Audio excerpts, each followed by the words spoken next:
दोस्तों नमस्कार। आप भगवान की दया से राजी खुशी और सकुशल मंगल होंगे, मैं भगवान से प्रार्थना करता हूँ और सदा आप कुशल पूर्वक रहें। आज हम भागवत पुराण के प्रथम स्कंद के छठे अध्याय के बारे में कथा वाचन करेंगे और छठा अध्याय परीक्षित जी की दिग्विजय तथा धर्म और पृथ्वी का संवाद है। सूत जी कहते हैं, शौनक जी पांडवों के महाप्रयाण के पश्चात भगवान के परम भक्त राजा परीक्षित श्रेष्ठ ब्राह्मणों की शिक्षा के अनुसार पृथ्वी का शासन करने लगे। उनके जन्म के समय ज्योतिषियों ने उनके संबंध में जो कुछ कहा था, वास्तव में वे सभी महान गुण उनमें विद्यमान थे। उन्होंने उत्तर की पुत्री इरावती से विवाह किया। उससे उन्होंने जन्मेजय आदि 4 पुत्र उत्पन्न हुए तथा कृपाचार्य को आचार्य बनाकर उन्होंने गंगा के तट पर 3 अश्वमेध यज्ञ किए, जिनमें ब्राह्मणों को पुष्कल दक्षिणा दी। उन यज्ञों में देवताओं ने प्रत्यक्ष रूप में प्रकट होकर अपना भाग ग्रहण किया। एक बार दिग्विजय करते समय उन्होंने देखा कि शूद्रक के रूप में कलयुग राजा का वेश धारण करके एक गाय और एक बैल के जोड़े को ठोकरों से मार रहा है। तब उन्होंने बलपूर्वक पकड़कर दंड दिया।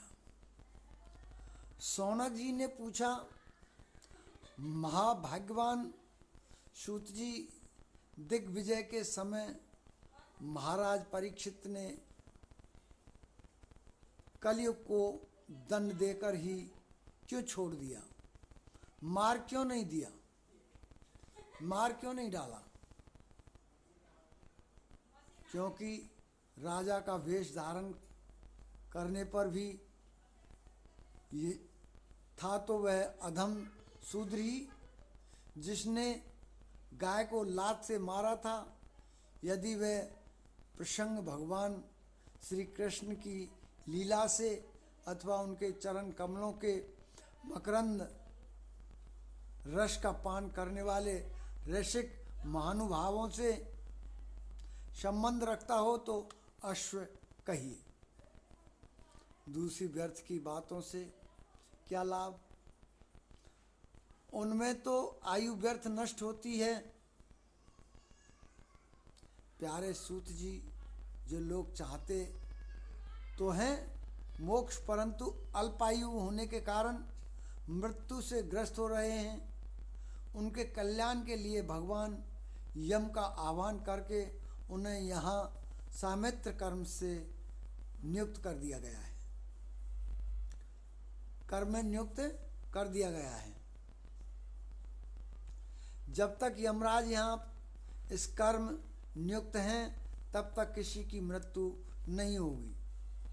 मृत्यु से ग्रस्त मनुष्य लोक के जीव भी भगवान की सुधा तुल्य लीला कथा का पान कर सके, इसलिए महर्षियों ने भगवान यम को यहाँ बुलाया है। एक तो थोड़ी आयु, दूसरी कम समझ, ऐसी अवस्थाओं में संसार के मंद भाग्य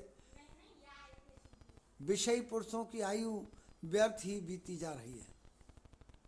नींद में, रात और व्यर्थ के कामों में दिन। सूत जी ने कहा, जिस समय राजा परीक्षित कुरुजांगल देश में सम्राट के रूप में निवास कर रहे थे, उस समय उन्होंने सुना कि मेरी सेना द्वारा सुरक्षित साम्राज्य में कलयुग का प्रवेश हो गया है। इस समाचार से उन्हें दुख तो अवश्य हुआ, परंतु यह सोचकर कि युद्ध करने का अवसर हाथ लगा, वे उसने दुखी नहीं हुए, वो उतने दुखी नहीं हुए। इसके बाद युद्धवीर परीक्षित ने धनुष हाथ में ले लिया।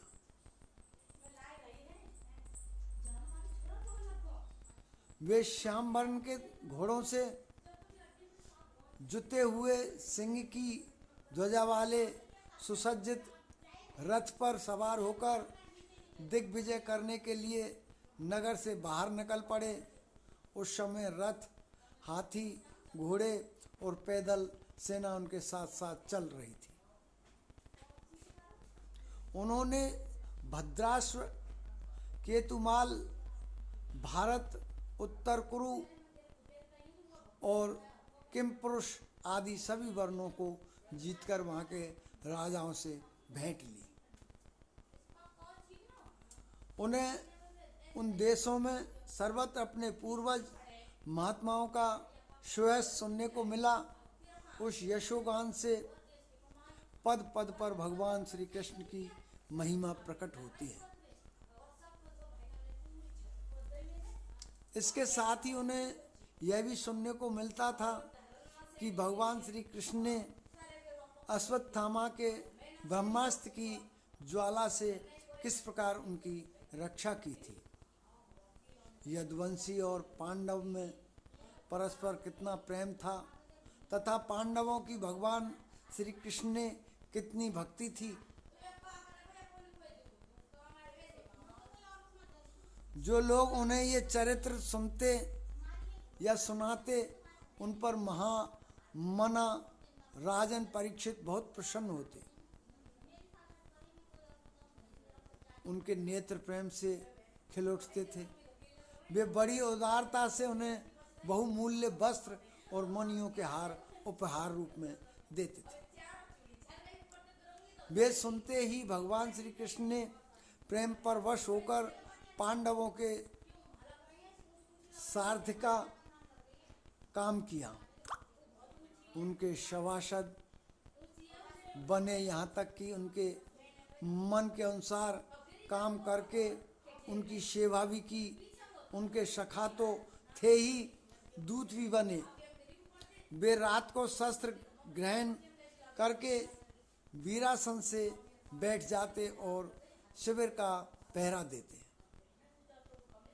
उनके पीछे पीछे चलते, स्तुति करते तथा प्रणाम करते। इतना नहीं, अपने प्रेमी पांडवों के चरणों में उन्होंने सारे जगत को झुका दिया तथा परीक्षित की भक्ति भगवान श्री कृष्ण के चरण कमलों में और भी बढ़ जाती है।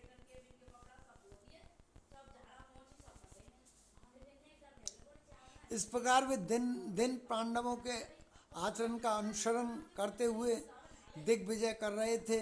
उन्हीं दिनों उनके शिविर से थोड़ी ही दूर पर एक आश्चर्यजनक घटना घटी, वह मैं आपको सुनाता हूँ। धर्मबैल का रूप धारण करके एक पैर से घूम रहा था। एक स्थान पर उसे गाय के रूप में पृथ्वी मिली।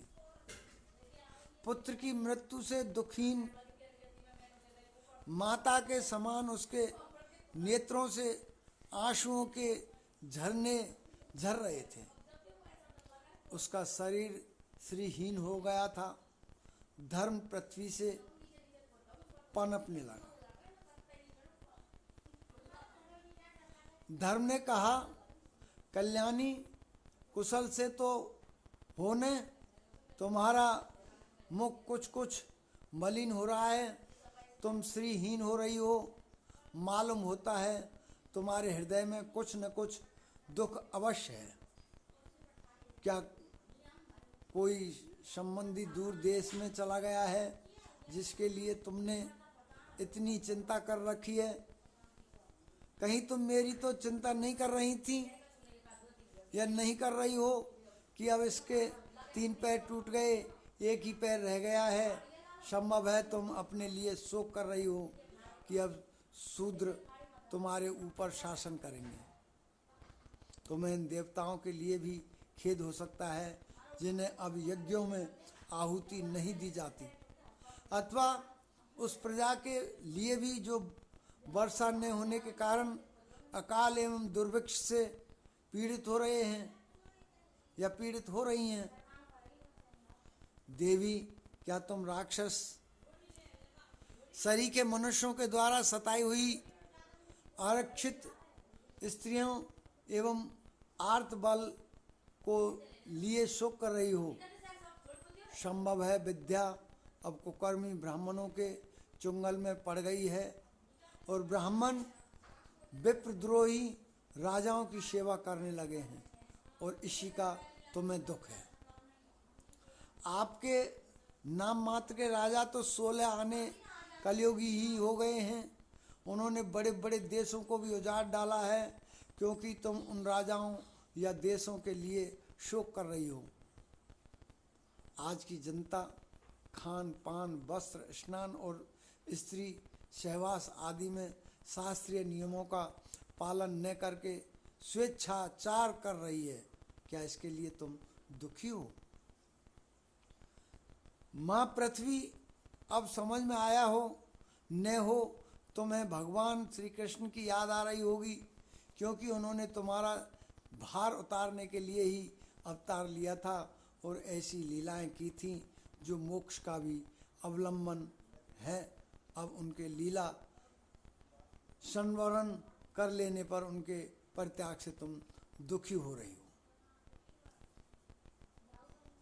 देवी, तुम तो धन रत्नों की खान हो। तुम अपने कलेश का कारण जिससे तुम इतनी दुर्बल हो गई हो मुझे बतलाओ। मालूम होता है बड़े बड़े बलवानों को हरा देने वाले काल ने देवताओं के द्वारा वंदनीय तुम्हारे सौभाग्य को छीन लिया। पृथ्वी ने कहा, धर्म, तुम मुझसे जो कुछ पूछ रहे हो वह सब स्वयं जानते हो।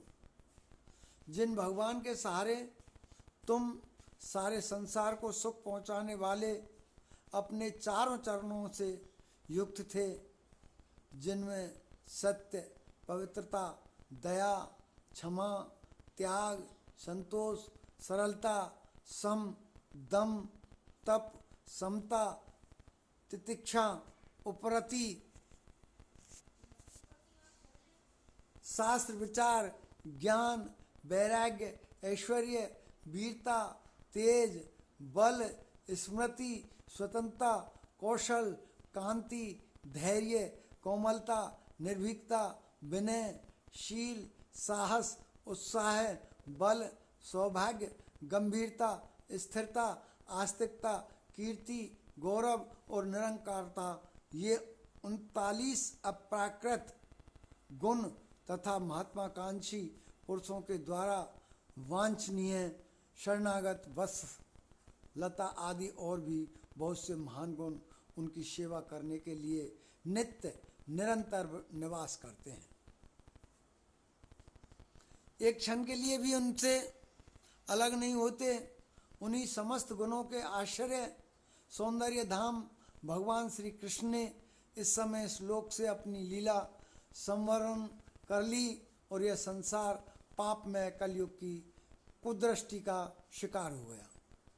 यही देखकर मुझे बड़ा शोक हो गया।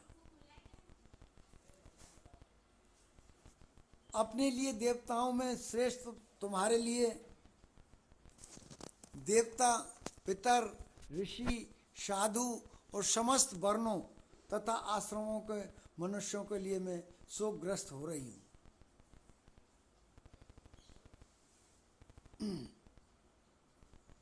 शोकग्रस्त हो रही हूँ।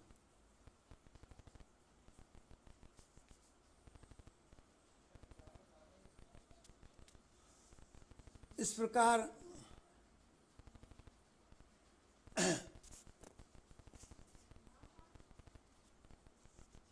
शोकग्रस्त हो रही हूँ। मुझे शुद्ध भगवत प्रासद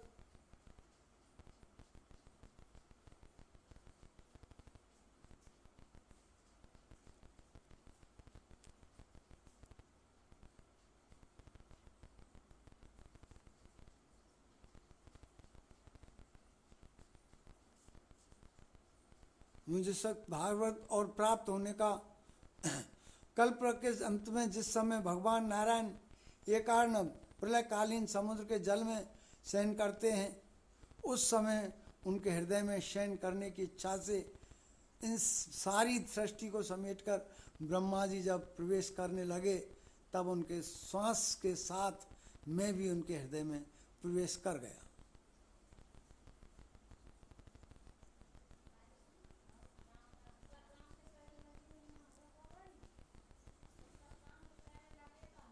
तभी से मैं लज्जा संकोच छोड़कर भगवान के अत्यंत रहस्यमय और मंगलमय मधुर नामों और लीलाओं का कीर्तन और स्मरण करने लगा।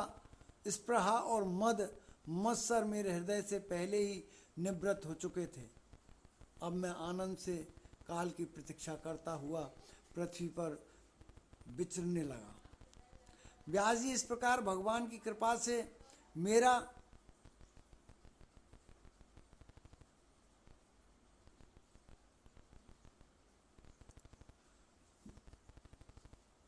हृदय शुद्ध हो गया, आसक्ति मिट गई और मैं श्री कृष्ण परायण हो गया।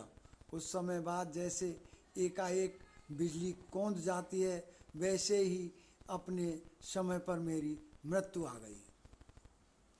कल्प के अंत में जिस मुझे शुद्ध भगवत पार्षद शरीर प्राप्त होने का अवसर आने पर प्रारब्ध कर्म समाप्त हो जाने के कारण 5 भौतिक शरीर नष्ट हो गया।